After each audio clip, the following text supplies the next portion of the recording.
ಯಾವುದೇ ಪಾತ್ರವನ್ನು ಕೊಟ್ಟರು ನೀರಿನಂತೆ ಒಗ್ಗಬಲ್ಲ ನಟ ಪೃಥ್ವಿ ಅಂಬರ್ ಅವರು ಈಗ ಇಲ್ಲಿ ತನಕ ಒಂದು ಲವರ್ ಬಾಯ್ ಆಗಿ ಪಕ್ಕದ ಮನೆ ಹುಡುಗನ ಥರ ಪಾತ್ರಗಳಿಂದ ಇಷ್ಟ ಆಗ್ತಿದ್ರು. ಈಗ ಅದೆಲ್ಲವನ್ನು ಮೀರಿ ಒಂದು ಮಾಸ್ ಅವತಾರದಲ್ಲಿ ಎಂಟ್ರಿ ಕೊಟ್ಟಿದ್ದಾರೆ.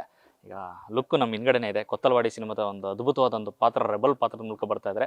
ಸೊ ಈ ಬಗ್ಗೆ ಮಾತಾಡೋಕ್ಕೆ ಖುದ್ದಾಗಿ ಪೃಥ್ವಿ ಅವರು ಇದ್ದಾರೆ, ಬನ್ನಿ ಮಾತಾಡ್ಸೋಣ. ಸರ್ ನಮಸ್ತೆ. ಸರ್ ನಮಸ್ತೆ. ಎಸ್ ಯಶ್ ಅವ್ರ ತಾಯಿ ಒಂದು ನಿರ್ಮಾಣದ ಸಂಸ್ಥೆ ಅಂತಂದಾಗ ಒಂದಷ್ಟು ಕುತೂಹಲ ಇತ್ತು. ಸಿನಿಮಾ ಹೇಗಿರುತ್ತೆ, ಸಿನಿಮಾದ ಕ್ವಾಲಿಟಿ ಹೇಗಿರುತ್ತೆ ಅಂತ ಅಂದ್ಬಿಟ್ಟು ಅದಕ್ಕೆಲ್ಲದು ಉತ್ತರ ಟೀಸರ್ ಕೊಟ್ಟಾಗ್ಬಿಟ್ಟಿದೆ ಆ್ಯಕ್ಚುಲಾಗಿ.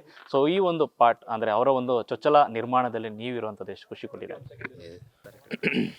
ಖುಷಿ ಇದೆ ಸರ್. ಖಂಡಿತವಾಗ್ಲೂ ಸಿನಿಮಾ ಸ್ಟಾರ್ಟ್ ಆದಾಗ ನನಗೆ ದೇವರಣೆಗೂ ಗೊತ್ತಿರಲಿಲ್ಲ. ಡೈರೆಕ್ಟರ್ ಅವರು ಪ್ರೊಡಕ್ಷನ್ ಹೌಸ್ ಅಂತಲೇ ಹೇಳ್ತಾ ಇದ್ರು.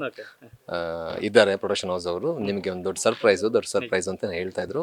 ಅದು ಬಿಟ್ಟು ನನಗೆ ಏನೂ ಗೊತ್ತಿರಲಿಲ್ಲ.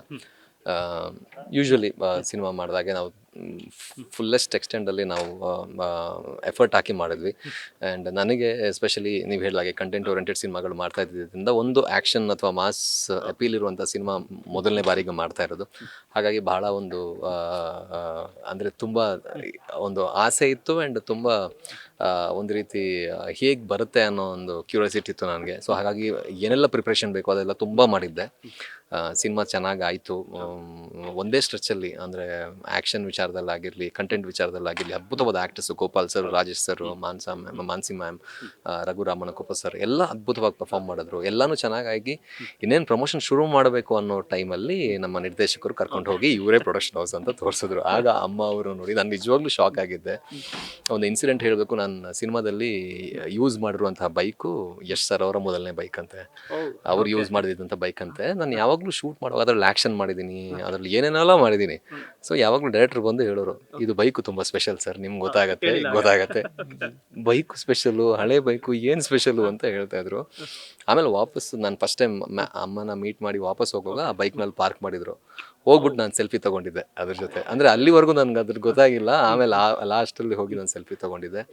ಖಂಡಿತವಾಗ್ಲೂ ನಮ್ಮಂಥ ಆ್ಯಕ್ಟರ್ಸ್ಗಳಿಗೆ, ನ್ಯೂ ಕಮಿಂಗ್ ಆ್ಯಕ್ಟರ್ಸ್ಗಳಿಗೆ ರೋಲ್ ಮಾಡೆಲ್ ಎಸ್ ಸರ್ ಅವರು. ವಿದೌಟ್ ಬ್ಯಾಕ್ಗ್ರೌಂಡ್ ಬಂದು ಅವ್ರದ್ದೇ ಒಂದು ಲೆಗಸಿ, ಅವ್ರದ್ದೇ ಒಂದು ಎಂಪೈರ್ ಕಟ್ಟಿರುವಂಥ ಆ್ಯಕ್ಟರ್ಸು. ಅವರ ತಾಯಿ ಪ್ರೊಡ್ಯೂಸ್ ಮಾಡ್ತಿರುವಂಥ ಮೊದಲನೇ ಸಿನಿಮಾದಲ್ಲಿ ನನಗೆ ಅವಕಾಶ ಸಿಕ್ಕಿರೋದು ನನ್ನ ಸೌಭಾಗ್ಯ ಅಂತ ಹೇಳೋಕ್ಕೆ ಇಷ್ಟಪಡ್ತೀನಿ.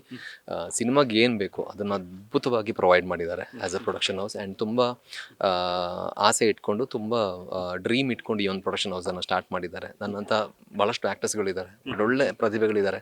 ಅವರೆಲ್ಲರಿಗೂ ಕೂಡ ಒಂದು ಅವರು ನಂಬಿಕೆ ಇಡಬಹುದಾದಂತಹ ಒಂದು ಪ್ರೊಡಕ್ಷನ್ ಹೌಸ್ ಆಗಿ PA ಪ್ರೊಡಕ್ಷನ್ ಆಗುತ್ತೆ ಅನ್ನೋದು ನನ್ನ ನಂಬಿಕೆ ಇದೆ. ಬಿಕಾಸ್ ಅವರು ನನ್ನ ಯಾವಾಗಲೂ ಹೇಳ್ತಾರೆ ಎಲ್ಲರೂ ಬೆಳಿಬೇಕು ಅನ್ನೋವಂಥ ಆಸೆ ಇಟ್ಕೊಂಡಿರುವಂಥವ್ರು. ಸೊ ಹಾಗಾಗಿ ತುಂಬ ಖುಷಿ ಇದೆ ಸರ್. ಸೊ ಮೊದಲ ಬಾರಿಗೆ ಈ ಸಿನಿಮಾದ ಕತೆ ತಗೊಂಡು ನಿಮಗೆ ಹೇಳಿದಾಗ ಕಾರಣ ಇದಾಗಿತ್ತಾ? ಅಂದರೆ PA ಪ್ರೊಡಕ್ಷನ್ ಈ ಸಿನಿಮಾ ನಿರ್ಮಾಣ ಮಾಡ್ತೀರಿ ಅನ್ನೋದರ ಮೊದಲೇ ಗೊತ್ತಿತ್ತಾ, ಅಥವಾ ಏನಾದರೂ ಆಗಿತ್ತಾ ಅದು, ಅಥವಾ ಏನು ಸುಳಿವೆ ಕೊಟ್ಟಿಲ್ಲ ಅದನ್ನು? ಇಲ್ಲ ಏನೂ ಇಲ್ಲ, ನನಗೆ ಗೊತ್ತೇ ಇಲ್ಲ.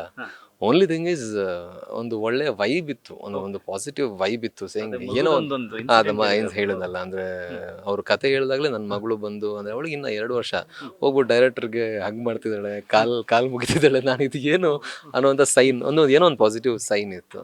ಸೊ ಯಾವಾಗಲೂ ಅನಿಸೋದು ಈ ಪ್ರಾಜೆಕ್ಟ್ ಏನೋ ಒಂದು ಆಗುತ್ತೆ ಅನ್ನೋದು. ಕ್ರಮೇಣ ಹೋಗ್ತಾ ಈ ಪ್ರೊಡ್ಯೂಸರೇ ಅಮ್ಮ ಅಂತ ಹೇಳಿದಾಗ ನನಗೆ ಅನಿಸ್ತು ಸೇಯಿಂಗ್ ಸಮಥಿಂಗ್. ಅಂದರೆ ನನ್ನ ಮಗಳು ಕೊಟ್ಟಿರುವಂಥ ಸೈನ್ ಸುಳ್ಳಲ್ಲ, ಅವ್ರು ಕೊಟ್ಟಿರುವಂಥ ಸೈನ್ ಏನೋ ಒಂದು ಇತ್ತು ಅನ್ನೋದು ಗೊತ್ತಾಯಿತು ನನಗೆ. ಆ ಪ್ರೊಡಕ್ಷನ್ ವಿಚಾರ ಆ ನಂತರದಲ್ಲಿ ಗೊತ್ತಾದ್ಮೇಲೆ ಆದರೂ ಯಶ್ ಅವ್ರ ಜೊತೆ ಏನಾದರೂ ಮಾತುಕತೆ ಏನಾದರೂ ಆಯ್ತಾ? ಈ ಸಿನಿಮಾ ಮೂಲಕ ಬರ್ತಾ ಇದ್ರೆ ಅಮ್ಮನ ಮೊದಲ ಪ್ರೊಡಕ್ಷನ್ ಒಳ್ಳೇದಾಗಲಿ ಅಂತ ಏನಾದರೂ ಆ ಕಡೆಯಿಂದ ಕಾಲ್ಗೆ ಏನಾದರೂ ಬಂದು? ಅಂದರೆ ದಿಯಾ ನಿರ್ಮಾಪಕರು ಯಶ್ ಸರ್ ಅವರ ಬಹಳ ಆತ್ಮೀಯರು. ಸೊ ಅವ್ರು ಫೋನ್ ಮಾಡಿದ್ರು ನನಗೆ. ಆ್ಯಂಡ್ ಯಶ್ ಸರ್ ಅವರು ದಿಯಾ ಸಿನಿಮಾಗೆ ಬ್ಯಾಕ್ಗ್ರೌಂಡಲ್ಲಿ ನಿಂತು ಭಾಳ ಸಪೋರ್ಟ್ ಮಾಡಿದ್ದಾರೆ. ಅದು ಭಾಳಷ್ಟು ಜನರಿಗೆ ಗೊತ್ತಿಲ್ಲ, ಬಟ್ ಆ್ಯಕ್ಚುಲಿ ತುಂಬ ಸಪೋರ್ಟ್ ಮಾಡಿದ್ದಾರೆ. ಅವರಿಂದ ಸಿನಿಮಾಗೆ ಭಾಳಷ್ಟು ಒಳ್ಳೆ ವಿಚಾರಗಳಾಗಿದೆ ದಿಯಾ ಸಿನಿಮಾಗೆ. ಸೊ ಆ ಒಂದು ನಂಟು ಮೊದಲಿಂದ ಇತ್ತು. ಅದು ಬಿಟ್ಟು ಮಾತಾಡಿಲ್ಲ. ಮಾತಾಡೋ ಅವಕಾಶ ಸಿಕ್ಕರೆ ಖಂಡಿತವಾಗ್ಲೂ